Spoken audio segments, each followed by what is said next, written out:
যাদের মা নাই তারা জানে মা না থাকার কি জ্বালা, যাদের বাবা নাই তারা জানে বাবা না থাকার কি জ্বালা। এখন ঘরে ঝগড়া করেন, এখন ভাল লাগে না আব্বা আম্মারে, এখন আব্বা এই ভুল ধরে, আম্মা এইটা বলে, এখন অনেক অসহ্য লাগে। তো যেদিন চলে যাবে ওই দিন বুঝতে পারবেন মাথার উপর থেকে ছাতাটা নাই হয়ে গেছে, বটবৃক্ষটা চলে গিয়েছে, আর উপদেশ দেওয়ার মতো কেউ নাই, কাছে আগলে রাখার মতো কেউ নাই। এজন্য আব্বা আম্মা থাকতে আমরা যেন আব্বা আম্মার কাছ থেকে দোয়া চাই। আব্বা আম্মার দোয়া কোনোদিন আল্লাহ তাআলা ফিরিয়ে দেয়। মায়ের মর্যাদা অনেক বেশি, বাবার চেয়ে 3 গুণ বেশি, কমসে কম। কয় গুণ বেশি? মা মা মা, তারপর বাবা।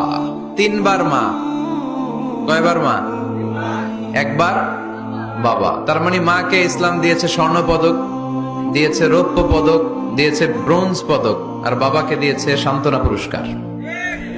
আমরা এটা নিয়েই খুশি, ঠিক কিনা? তাহলে মাকে 3টা পুরস্কার, স্বর্ণ পদক মা, রৌপ্য পদক মা, ব্রোঞ্জ পদক মা, বাবারে দিছে কি? সান্ত্বনা পুরস্কার। এজন্য মায়ের মর্যাদা বেশি। লাউ কাতা'তা জিলদাক, চামড়া কেটে যদি মায়ের পায়ের জুতা বানিয়ে দাও। ছোটবেলা যে মায়ের বুকের দুধ খেয়েছো, আল্লাহর হাবিব বললেন 1 ঢোক দুধের শোধ আদায় হবে না, ঠিক কিনা?